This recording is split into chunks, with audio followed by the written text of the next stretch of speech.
जय मसीह की दोस्तों। आज की इस वीडियो में मैं शेयर करूंगी कि कैसे परमेश्वर ने अद्भुत तरीके से आसमान में एक अद्भुत चिन्ह दिखाकर मेरे परिवार को साबित किया और विश्वास दिलाया कि उसने हमें अपनी महिमा के लिए चुना है। ये जानने के लिए इस वीडियो को अंत तक जरूर देखें। मेरा नाम इब्रानी टोप्पो मैती है। मेरा जन्म एक क्रिश्चियन फैमिली में हुआ था, लेकिन मुझे जितना पता है हम अच्छे और सच्चे मसीही बिल्कुल भी नहीं थे। हर रविवार चर्च जाना, चर्च के गतिविधियों में शामिल होना और क्रिसमस मनाना, ईस्टर मनाना, ये सभी हमारे लिए एक परंपरा ही थे। परमेश्वर से कोई व्यक्तिगत रिश्ता नहीं था और ना ही कोई आत्मिक अनुभव था। बाइबल तो हमारे घर में कोई पढ़ते ही नहीं थे और फैमिली प्रेयर भी नहीं होते थे। लेकिन मेरी माँ का स्वभाव अलग था। वो काफ़ी नम्र और समझदार थी। मुझे नहीं पता मेरी माँ कब बाइबल पढ़ती थी और नहीं, मुझे नहीं मालूम, लेकिन उसको बाइबल के बारे में काफ़ी नॉलेज था। वो सोने से पहले मुझे अक्सर बाइबल से कहानी शेयर करती थी। वो शिक्षा देती थी कि परमेश्वर हमसे बहुत प्यार करते हैं। उसने हमें बचाने के लिए प्रभु यीशु मसीह को बलिदान दे दिया, इसलिए हमें उसके रास्ते में चलना है और पाप नहीं करना है। इस प्रकार से हमें शिक्षा देती थी। वास्तव में मेरी माँ परमेश्वर का भय मानती थी और परमेश्वर को वो और भी अधिक और करीबी से जानना चाहती थी, लेकिन आत्मिक रूप से कोई गाइड करे ऐसा कोई नहीं था। लेकिन लगभग 2004 में, जैसे परमेश्वर का वचन कहता है, धन्य है वे जो धर्म के भूखे और प्यासे हैं, क्योंकि वे तृप्त किए जाएंगे। मत्ती 5 उसका 6 वचन। परमेश्वर ने मेरी माँ को बुलाहट दी।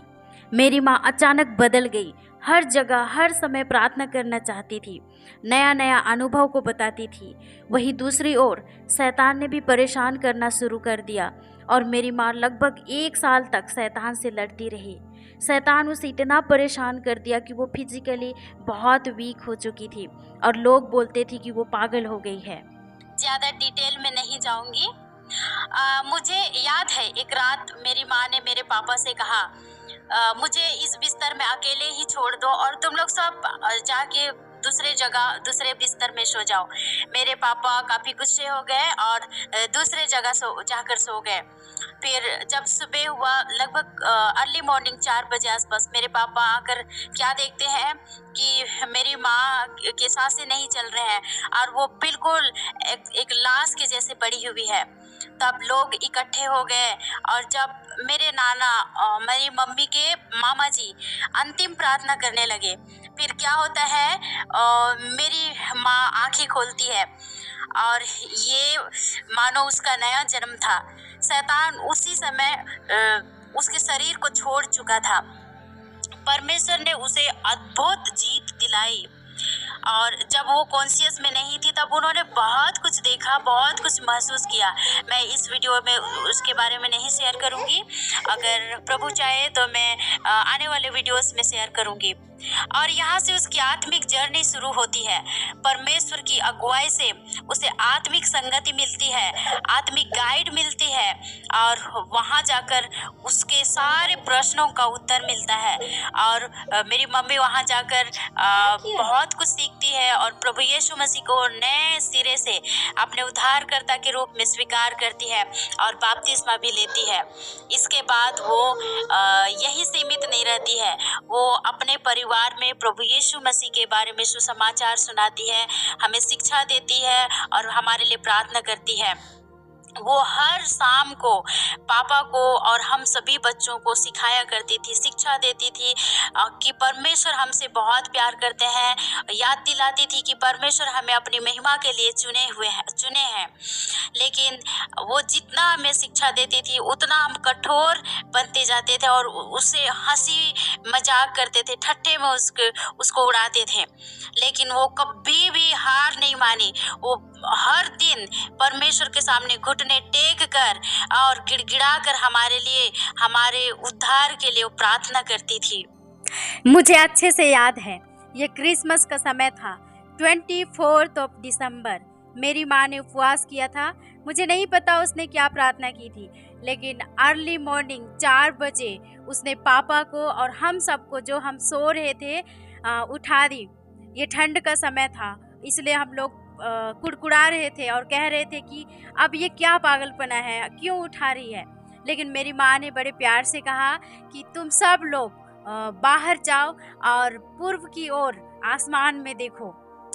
उसका दिल रखने के लिए हम सब बाहर चले गए और ठीक उसके कहे के अनुसार आसमान में देखने लगे।